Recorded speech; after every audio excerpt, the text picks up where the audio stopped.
رفيقة ماريا موسى من مركز دراسات وأبحاث الجينيولوجيا في منطقة الطبقة. نعمل كمركز جينيولوجيا على مستوى الطبقة الرقة، على إعطاء الدروس والأبحاث عبر التواصل الاجتماعي حول قضايا المرأة. وهذا العلم هو علم الجينيولوجيا، هو علم المرأة.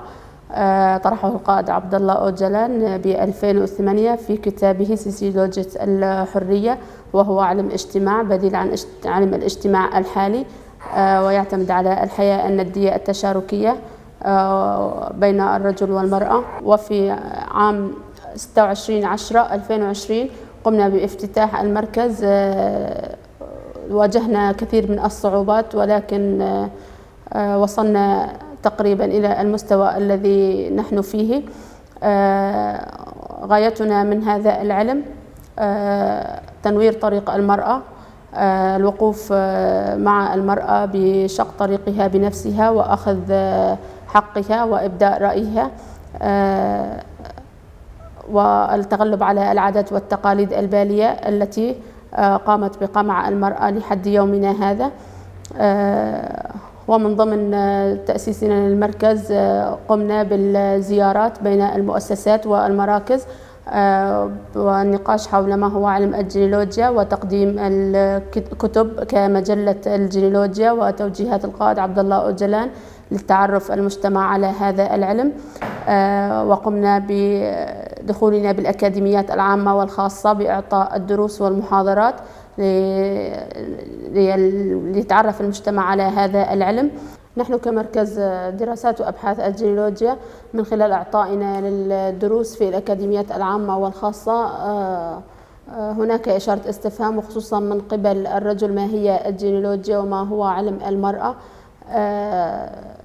فنلاحظ أن البعض يتقبل هذا العلم والبعض الآخر لا يتقبل، فنسعى إلى وصول الفكرة للجنسين مرأة ورجل للتعرف على ماهية الجينيولوجيا ولتنوير طريق المرأة. قمنا أيضا بالعمل على ورشات عمل على مستوى شمال وشرق سوريا عن زواج القاصرات في الرقة. الهدف منها منع زواج القاصرات في العمر المبكر والقضاء على تعدد الزوجات. وأيضا قمنا بورشة عمل عن العائلة في الطبقة وريفها، وكان العدد هائل تقريبا 170.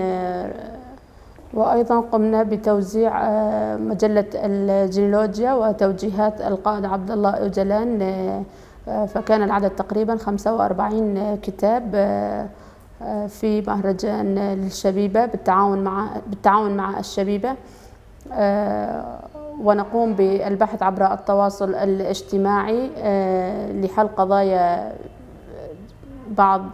قضايا المرأة كالخيانة الزوجية، ومن خلال إعطائنا للدروس فالتي يتراوح عددها تقريبا بين 9 أو 10 دروس في ضمن الشهر. باسمي واسم نساء مدينة الطبقة والرقة نطالب ونتمنى من المجتمع بالتعرف على علم الجينيولوجيا، وهو علم المرأة، علم النور الذي يشع منه نور المرأة